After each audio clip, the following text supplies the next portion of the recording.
250 men didn't take kindly to being bossed around by some pompous dude from Portugal. After surviving a mutiny and losing one of their 5 vessels, the unhappy sailing party happened upon an inner passage that separated the little baby toe of the extreme southern tip of South America from the main body of this exotic continent.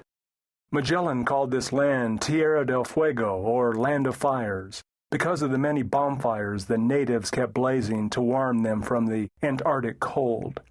He found the land bleak and forbidding and chose to quickly sail through. The riches of the Spice Islands were calling. This long channel across the bottom of South America linked the Atlantic to an immense body of water that Magellan named the Pacific for its calmness. The name stuck like a crisply hit pitching wedge. Hopefully, Mary and Ferdinand enjoyed themselves while they could, as violent death loomed on their respective scorecards. After only a couple of months on the newly named Pacific, Magellan was killed during an ill-planned attack on the island of Mactan in the Philippines, proving that while the ocean was calm, the people weren't. Meanwhile, after her husband's funeral, Mary had played her last round of golf. Church elders, the real powers behind the throne, assumed Mary was in on the plot to kill her husband. Mary sought refuge at the court of her cousin, Queen Elizabeth I of England, only to be immediately put in prison. Queen Elizabeth obviously didn't care for golfers, even if they were family. Mary was sentenced to death by beheading. Being a golf nut to the end, with her thin white neck on the chopping block awaiting the sharp blade of the executioner's sword, Mary's last thoughts must have drifted to that addictive new game of her homeland. Perhaps I should go back to the interlock grip. I seem to be missing the fairway to the whack. My plan was to play the game that fascinated both Mary and me, while striving to see the world as Ferdinand had surely hoped to do more of in his short but adventurous life. This idea began while I was sitting at my desk at home on the shores of Lake Washington just outside Seattle.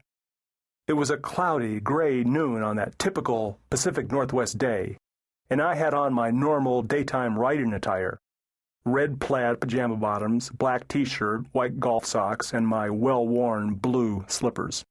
My uncombed hair stood straight up like a Caucasian Don King. Not a pretty picture, but when you work at home, every day is an extremely casual Friday.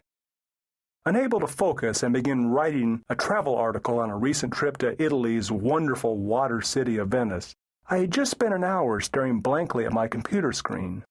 My stupor was getting close to the uncontrolled drooling phase I considered with anyone discussing the merits of term life insurance. I struggled to stay focused, trying to conjure up in my mind's eye the dreamlike Grand Canal, but as I gazed out onto the gray, shimmering surface of Lake Washington from my second-floor office window, all I could think about was the game that took up 99% of my non-sexual thoughts: golf. That day, my heart and mind and hormones were in Ireland. Glorious Ireland, where I had recently played golf on the rugged, windswept western coast of that enchanted land. Having just finished writing about that journey, I was sad the piece was over. I loved retracing my steps on the eerie moonscape of Connemara, reliving the majestic splendor of the perfect duneland of the Gulf Mecca of Ballybunion, and basking in the brilliance of what has to be the greatest linksland golf course you never hear about, Carn, in the seaside town of Beaumullet, hiding up in the isolated northwest corner of the Emerald Isle. Those great golf courses of the world were where I channeled my pent-up energy. I ogle over magazine pictorials of golf courses with the same lustful intensity I used to save for Miss October in Playboy.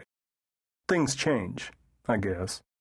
After college, golf had swept me up as brazenly as Donald Trump's comb-over and become the focus of my adult sporting life. Growing up, I had played most every sport but golf. It was a game that wasn't even in my realm of consciousness. Golf was for old rich guys. It was the game of Richard Nixon, for heaven's sakes.